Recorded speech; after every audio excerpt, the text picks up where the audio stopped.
Bonjour, dans cette vidéo, je vous propose de voir ensemble comment est-ce qu'on ajoute un fichier CSS dans InDesign en vue de la création d'un EPUB.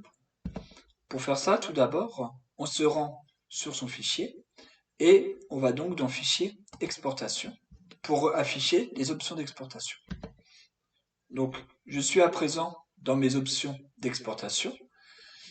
Ici, je suis allé dans HTML et CSS. Ça, c'est les options par défaut.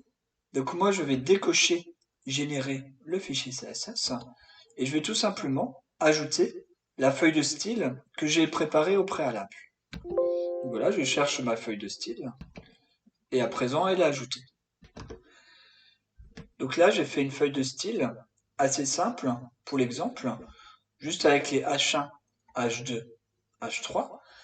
Et l'idée de principe, c'est que tous vos styles de paragraphes que vous souhaitez voir apparaître dans l'EPUB, vous devez les faire apparaître dans le CSS. Puis vous sauvegardez bien votre fichier en .css, qu'importe le nom. Et donc, c'est donc celui-là qu'on a ajouté. Et après, on fait simplement OK. Mon fichier a donc été correctement exporté. Et là, je vous montre un aperçu de l'EPUB dans son code source. On retrouve bien d'autres feuilles CSS et les propriétés par défaut du CSS d'InDesign ont été écrasées.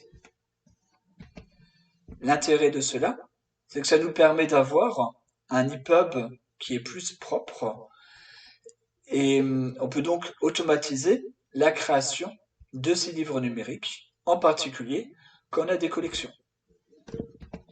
Donc voilà, j'espère que cette vidéo vous aura été utile. Si vous l'avez appréciée, n'hésitez pas à mettre un petit like. Et si besoin, sachez que cette vidéo est dans le cadre de formations qu'on donne autour de la création de livres numériques dans InDesign. Les liens pour la formation sont dans la description de la vidéo.